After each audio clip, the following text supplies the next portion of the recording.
Oi, filho, bom dia, tudo bem? Eu fiquei tão feliz que você gravou aquele videozinho para mim cantando, que eu resolvi gravar um videozinho para você também, tá? Para você sentir como se você tivesse aí com a mamãe perto de você para a gente meditar a palavra de Deus, tá bom? Vê se você vai gostar dessa ideia. Filho, você vê, né? A gente que é de Deus, a gente tem que ter uma certeza muito grande dentro de nós. Primeiro, que as coisas para nós não é fácil, não são fáceis, nunca vai ser fácil, né? E que o diabo nunca desiste da gente. Isso é uma coisa que eu quero compartilhar com você, porque você no seu ministério é uma certeza que você tem que ter sempre dentro de você. O diabo nunca desiste, sabe? Eu olho hoje para trás e digo, poxa, eu tenho 55 anos, né? Estou envelhecendo na presença de Deus, graças a Deus. 30 anos andando com Deus, mas 30 anos não é garantia de nada, sabe? Não é garantia de nada. A gente tem que andar realmente como Jesus falou, no primeiro amor, no início de tudo, e sabendo que o diabo parte para cima da gente todo dia, né? E eu quero falar para você o que despertou a minha meditação de hoje. Foi aquela palavrinha que você colocou no status, você colocou assim: não destrua duvidando aquilo que você construiu crendo, né? E aquilo foi muito fundo, né, na minha alma. Você vê, parece uma bobagem, né? Talvez você publica ali no status, pode ser que alguém não dê a mínima atenção, mas pode ser que alguém Deus vai usar aquela palavra justamente para fazer a diferença na vida da pessoa. E eu tenho sentido muito isso, sabe, Marcelo? A gente vivendo sobre um ataque constante do diabo, aonde ele quer colocar dúvida em tudo que a gente está passando. Por quê? Porque a gente está passando dificuldade, a gente está vivendo momentos difíceis, né? Como você colocou, o pastor nunca administrou uma igreja, nunca tomou conta de uma igreja no meio de uma pandemia, né? Então tudo você tem que aprender todos os dias. E a mesma coisa nós que estamos aqui do lado de fora trabalhando, tem que lutar, tem que ir para o trabalho todo dia, tem que dar aula de inglês, tem que cuidar da casa, né? Tem conta para pagar, tem filho que a gente se preocupa, sobrinha, né? Criança que a gente se preocupa. Então, assim, o diabo pega tudo isso e faz um turbilhão na cabeça da gente e vem jogar aquela dúvida, né? Ah, mas será? Né? Será que é isso mesmo, né? Que, poxa, Deus não prometeu, né? Vitória, Deus não prometeu fartura, Deus não prometeu vida com abundância, Deus não prometeu grandezas, né? Não é isso que a sua igreja prega, né? Não é isso que os seus pastores pregam. Você tem direito. Onde é que está essa grandeza, né? Onde que está essa vida com abundância, né? Aonde que está isso? Olha só a situação que você está vivendo, sabe? Então, assim, para completar, eu andei passando mal aí os últimos dias, né? Ontem fui parar no hospital, né? Natália também ficou ruim. Natália foi com Rebeca, passou um dia no hospital. Depois Natália, eu fiquei com a Rebeca para Natália ir para o hospital sozinha. Ontem eu fui para o hospital. Estou dando graças a Deus que Mateus não vá. Mas você vê, né? Hoje, poxa, hoje eu estava derrubada mesmo. Eu falei, meu Deus, eu preciso de uma palavra, né? E você vê que às vezes quando a gente diz assim para Deus, meu Deus, eu preciso de uma palavra, o que você pensa? Você pensa assim, ah, Deus vai me dar uma palavra de vitória, né? Deus vai me dar uma palavra para me botar para cima. É sobre isso que eu quero falar com você. Poxa, Deus vai me dar uma palavra que Ele vai me tirar dessa situação. Deus vai me dar uma palavra que, sabe, eu vou vencer. E eu tenho entendido, Marcelo, que a palavra realmente de ordem nesses últimos dias é só uma. Fique firme. sabe? Fique firme, porque talvez a coisa não vai melhorar, muito pelo contrário, a coisa vai, numa sequência de fatos aí, talvez se apresentar cada dia mais difícil, né? Mas eu orei, sabe? Sua mãe, quando ora, chora, sabe? Vem para cá, sabe? Bota a vida no altar, bota a vida na presença de Deus e assim, Deus me dá uma palavra. E aí você vê o que Deus falou comigo, né? Eu comecei aqui pedir realmente para Deus, né? E aí vim parar no livro de Jeremias, fui andando, e Deus mandou parar aqui no capítulo 42, né? Depois você, com calma, quando você tiver um tempinho, você vai ler o capítulo 42 todo, você vai entender. Capítulo 43 todo, você vai entender. Você vê aqui, ó. Tá tudo marcadinho. Olha lá, deixa eu ver onde que aparece aqui. Deixa eu ver se eu... Olha lá. Comecei, eu não sei botar muito bem, não, mas foi. Você tá dando para entender, né? Começou no 42... 43, 44, vamos parar lá no 45. Então, tem muita coisa, né? Quando você tiver com um tempinho, você vai ler, você vai entender. Mas Deus precisou começar no 42, onde diz o seguinte: a advertência de Jeremias aos remanescentes, né? Quem são os remanescentes? Remanescentes são aqueles que sobraram, né? Então, Babilônia, o reino da Babilônia invadiu Israel e restaram aquelas poucas pessoas, né?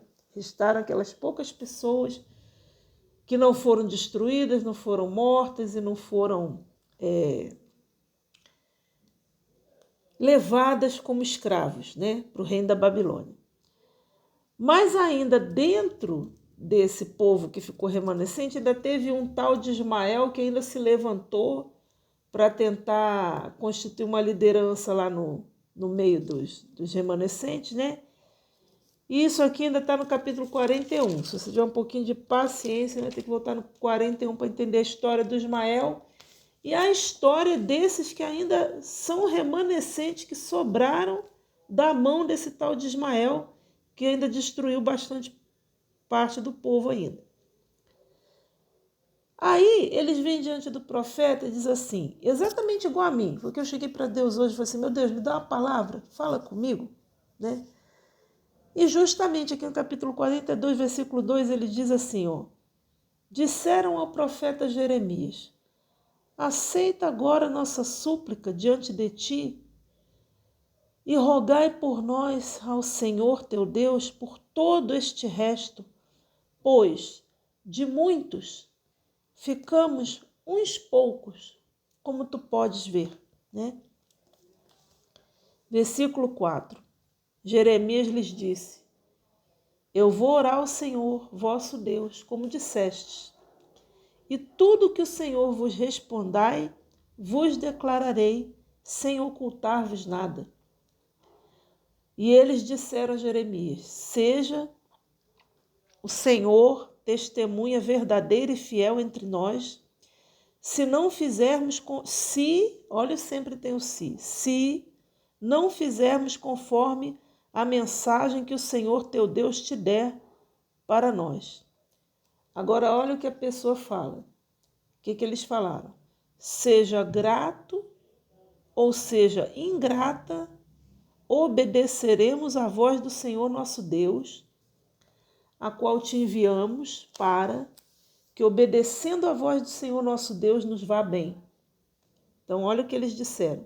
Tipo assim, se a mensagem for boa ou ruim, nós vamos acatar. Por quê? Sendo boa ou sendo ruim, vindo de Deus, sabemos que vai dar tudo certo, né? Então, eles disseram aqui, para que, obedecendo à voz do Senhor, nosso Deus, nos vá bem. Então, muito bem, fui pedir uma resposta a Deus, beleza? Lá no versículo 9, Jeremias respondeu, depois de 10 dias que ele suplicou e buscou a Deus. Assim diz o Senhor Deus de Israel, ao qual me enviaste para prestar as vossas súplicas em sua presença. Resposta de Deus: se, sempre entre o se ficardes quietos nesta terra, vos edificarei e não vos destruirei. Eu vos plantarei e não vos arrancarei, porque estou arrependido do mal que vos fiz. Isso aqui me chamou a atenção, porque poucas vezes Deus diz que está arrependido. Mas você vê que Deus aqui ainda amou tanto esse povo que disse assim, olha, estou arrependido do mal que eu fiz. Eu vou cuidar de vocês, se vocês permanecerem aqui nesta terra. Mas qual que era o problema da terra? Estava destruída. O rei da Babilônia tinha entrado lá, tinha destruído tudo, tinha tacado fogo em tudo, tinha levado as pessoas para o cativeiro, tinha destruído o templo, não tinha mais rei. Dentre eles estavam se levantando pessoas que queriam assumir uma liderança e também saía na força do braço, né, matando uns aos outros. Mas Deus falou para eles, se vocês permanecerem, e eu vejo o cenário de hoje, se vocês permanecerem no meio da destruição que está acontecendo, né? No meio de toda essa dificuldade que está acontecendo, se vocês permanecerem, eu sou com vocês, eu sou contigo. Olha o que Deus falou. Não temais o rei da Babilônia, do qual tendes medo. Não o temais. Falou 3 vezes. Eles estavam com medo do rei da Babilônia voltar lá e acabar de matar o remanescente, os poucos que sobraram, né? Eles viram a destruição que o exército da Babilônia fez. E eles sabiam que aqueles poucos que ficaram lá remanescentes não ia dar conta se o rei da Babilônia voltasse lá e matasse todo mundo. Eles estavam com medo de ficar. Só que Deus falou para eles, olha, não temais o rei da Babilônia, do qual tendes medo. Não o temais, diz o Senhor, porque eu estou convosco para vos salvar e vos livrar da sua mão. E terei compaixão de vós, para que ele tenha compaixão de vós e vos faça regressar à vossa terra. Mas se disserdes, aí tem muita coisa para você ler, não moraremos nesta terra, não obedecendo assim a voz do Senhor vosso Deus, dizendo, não, antes entraremos na terra do Egito, na qual não veremos guerra, nem ouviremos som de trombeta, nem padeceremos fome de pão, e ali moraremos. Neste caso, assim diz o Senhor, Deus dos exércitos, se tiverdes firme propósito de entrardes no Egito e ficardes ali para morar, sucederá que a espada que temeis vos alcançará ali na terra do Egito, e a fome de que tendes medo, ali no Egito vos perseguirá, e ali no Egito morrereis. Muito forte, Marcelo. Muito forte, porque Deus falou muito mais. Então, você continua lendo aqui o capítulo 42, você vai ver que Deus falou muito mais.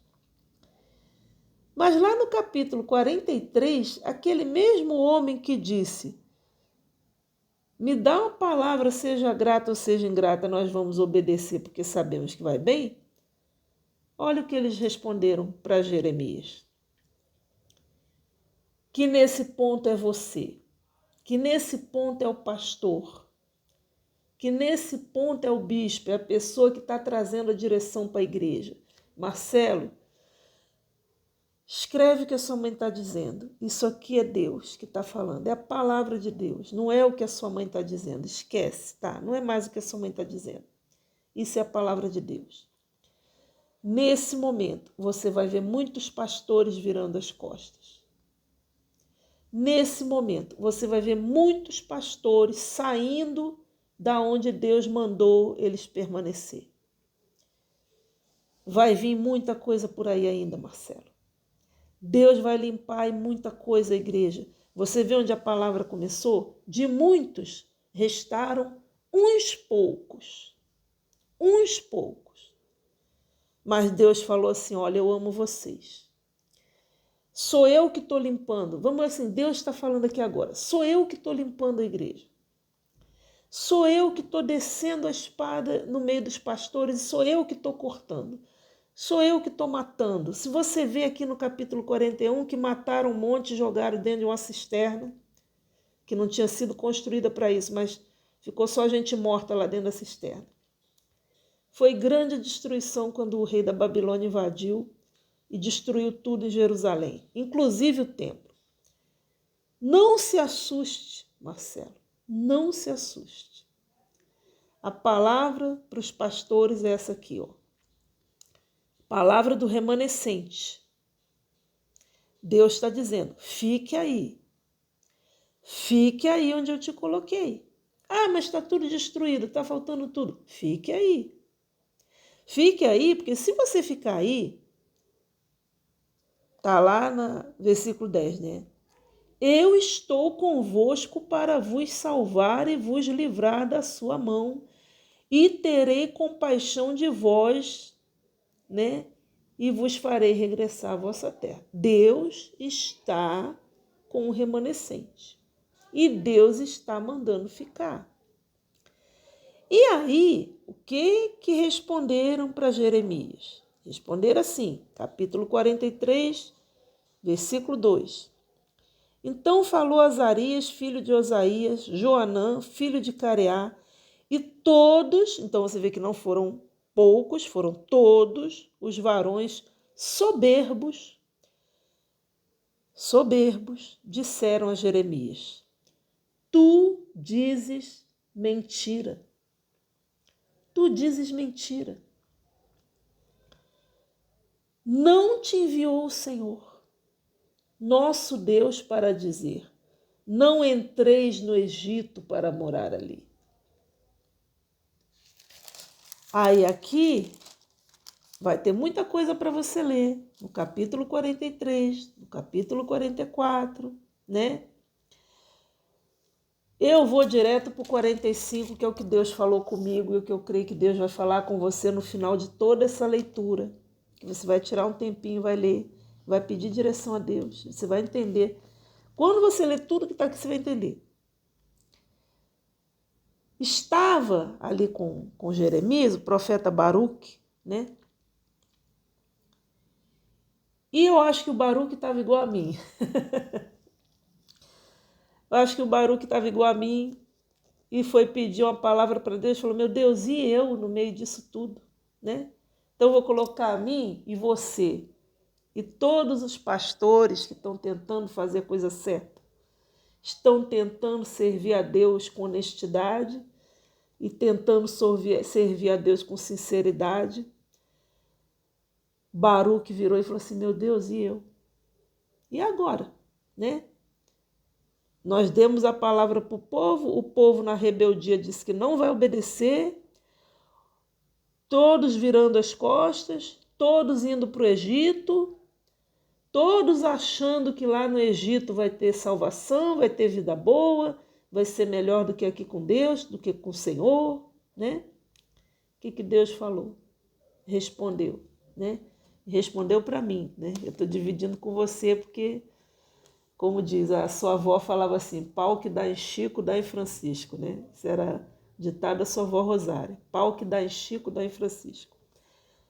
Doeu aqui, vai doer aí. Mas foi o que Deus falou. Então Deus falou assim.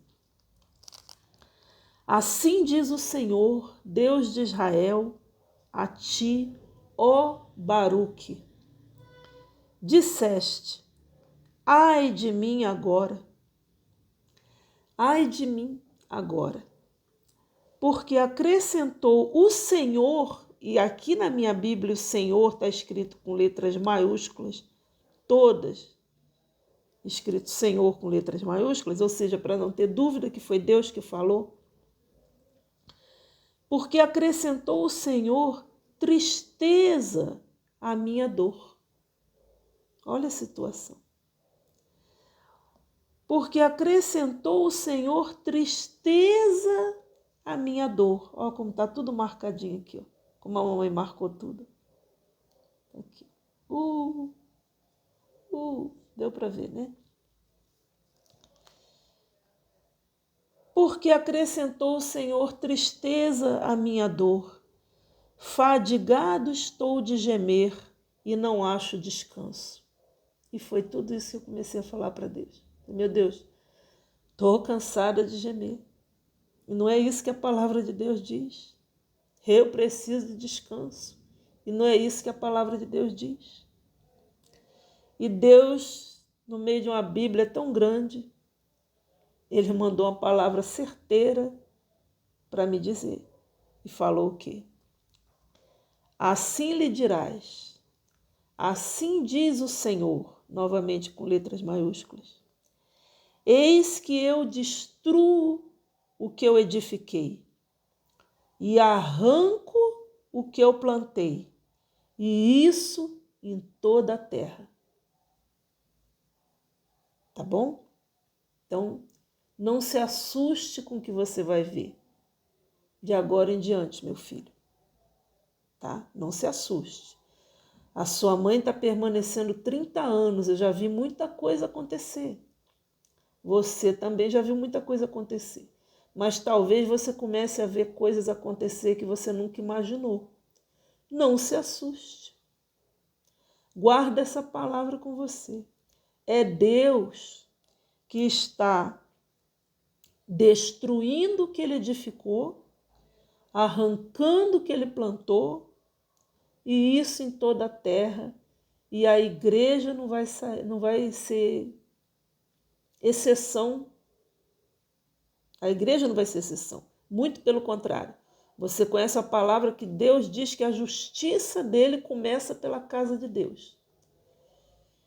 E Deus não vai ter dó nem piedade, Marcelo, de quem está agindo como esses homens aqui responderam para Jeremias. Você está dizendo mentira, não é isso não. Pastor que vira para o bispo e diz assim, você está errado. Você não está seguindo a direção de Deus, não. Você não está... Você não... Quem é você para dizer que representa o Espírito Santo? Tem pastor assim, Marcelo. Tem pastor que a direção está vindo lá do alto da igreja, eles estão dizendo que não é Deus, não, é mentira, não é? Isso é da cabeça do bispo. Isso é da cabeça do... Agora, Deus confiou essa obra na mão do bispo Macedo confiou essa obra na mão do bispo Renato, o bispo Renato está confiando na mão de algumas pessoas, e aí vem um grupo, né, para fazer igual esse grupo aqui fez. Não, eu vou fazer o que dá na minha cabeça, porque no passado eu fiz diferente, deu certo. E agora também eu vou fazer diferente e vai dar certo. Vou fazer a minha vontade, vou fazer da minha cabeça, vou fazer do jeito que eu acho melhor. E Deus vai entrar Deus já está em ação. Deus já está em ação. Porque você vê que aqui, quando isso aconteceu, Deus já tinha agido. Deus já tinha mandado o rei da Babilônia lá e Deus já tinha destruído metade da cidade ou mais. Destruiu a cidade toda, destruiu o templo, tacou fogo em tudo. Então, Deus, aqui nesse momento, ele estava falando só com quem sobrou. Olha como isso é forte. E ainda, falando com o povo que sobrou, ele falou, tá bom, vocês não querem obedecer ainda não? Então tá bom, se prepara, porque eu vou destruir o que eu edifiquei, arrancar o que eu plantei, e isso em toda a terra. Aí Deus falou comigo, como falou com o profeta Baruque, né? Olha só que forte, versículo 5. E tu procuras para ti grandezas? Olha Deus falando com você, meu filho. Eu sei que você não está procurando isso, mas você sabe que tem pastor que está procurando isso. Não é não? Você sabe. E você sabe até quem é. Quando você entrou na obra de Deus, o que eu falei para você? Marcelo, não se assuste com o que você vai ver, porque Jesus chamou 12 discípulos. No meio dos 12 tinha um Judas, tinha um traidor. E sempre tem um Judas, sempre tem um traidor. Não se assuste, porque o Judas passa e o remanescente fica, o obediente fica. Quem serve a Deus fica, quem é sincero com Deus fica. Não é? Agora olha a resposta de Deus para mim. Porque Deus falou isso aqui comigo. Sou eu que estou preocupada com isso. Sou eu que estou preocupada em ter uma vida financeira melhor, em ter uma casa melhor, em ter uma situação melhor. Muitas vezes eu penso assim, poxa, meu Deus, o meu testemunho vai honrar o ministério do meu filho. E talvez você pense isso também. E ore pela sua mãe. E não entenda nada. Mas olha o que Deus falou para mim hoje. E tu? Procuras para ti grandezas? Não a procures. Porque eis que eu trago o mal sobre toda a carne, diz o Senhor. Porém, a ti te darei a tua vida por despojo em todos os lugares por onde fores. Olha que forte, Marcelo. Deus está falando comigo, está falando com você, também que é pastor. O que a gente vai ganhar no final de tudo? Né? Grandezas? Não. Honra? Não. Títulos? Não. Reconhecimento? Não. Eu não sou reconhecida nem no meio dos obreiros da minha igreja, nunca fui. Né? Às vezes eu falo para Deus, eu posso ser a menor das obreiras, mas estou lutando para estar aqui. E já cheguei ao ponto, e você sabe, de colocar meu uniforme no altar. E eu sei que não foi o homem que me devolveu, foi Deus. E ali pela primeira vez eu entendi, quem me levantou foi Deus, não foi o homem, quem me chamou foi Deus. Foi Deus que me devolveu o meu uniforme. Então assim, eu posso não ser nada, não ser reconhecida por ninguém, sabe, o zero do zero à esquerda na visão dos outros. Mas, para Deus, nós somos isso aqui, ó, o remanescente. Nós somos o que estamos conseguindo permanecer de pé no meio de toda destruição, no meio de toda desolação, no meio de todo mundo virando as costas. Nós estamos ficando. E Deus falou para nós, procuras para ti grandezas? Não procures. Porque eis que eu trago o mal sobre toda a carne, porém a ti te darei a tua vida por despojo em todos os lugares por onde fores. Então é isso, Marcelo. Resumo, se você conseguiu chegar aqui, que eu estou vendo que ali já está dando, vai dar 30 minutos, mas quando você tiver um tempinho, você vai ouvir, nem que seja na hora de dormir. A nossa salvação, Marcelo. Nossa salvação, acima de tudo, sabe? E quando você pregar na segunda-feira, graças a Deus eu tenho tido bons pastores que têm tido essa visão de na segunda-feira priorizar a salvação da alma. Porque de nada adianta a pessoa, na ânsia de ganhar dinheiro, na ânsia de enriquecer, na ânsia de querer grandezas, a pessoa se perder, né? Perder a salvação. Então, mesmo na segunda-feira, meu filho, que você não deixe de falar para o povo priorizar. Que o que Deus está priorizando agora é isso. É a sua vida e a sua salvação. Tá bom? Acabei, tá, filho? Fica com Deus, Deus te abençoe. Queria compartilhar isso aqui com você. Pode ter certeza, se eu gravei meia hora de vídeo para você, é porque eu estou 2 horas em cima dessa palavra. Isso aqui foi o resumo, tá? Ainda tem 3 capítulos de Jeremias para você ler, tá bom? Fica com Deus, meu filho. Te amo. Deus te abençoe. Deus abençoe a sua esposa, minha nora. Que Deus abençoe o ministério de vocês, tá? E que vocês possam permanecer fiel até o fim. Essa é a bênção da mamãe, tá? Dia de hoje. Deus te abençoe.